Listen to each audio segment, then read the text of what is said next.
Önce biz üzü təmizləmədən başlayırıq. Deyil ki, üzündə makyaj var ya yoxdur. Bunu mütləq eləməliyik. Sillər suyu ilə təmizləyirik.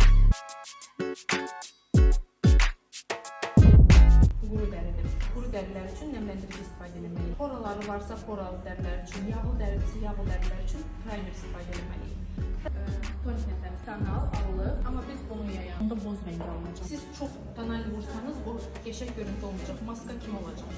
Götürürük, daldandan sonra yukarı baxır. Gözünün altını doldurmuram. Götürürük sabitləyici pudranı. Xanım bizə gələndə uşaya make-upla gəlmişdi. Biz sadəcə make-upın üzərindən make-up elədik. Gözlərə, qaşlara toxunmadıq. Biraz kanalizə silib üzərindən elədik. Elə elədik ki, tələbələrə başa sala bilək və...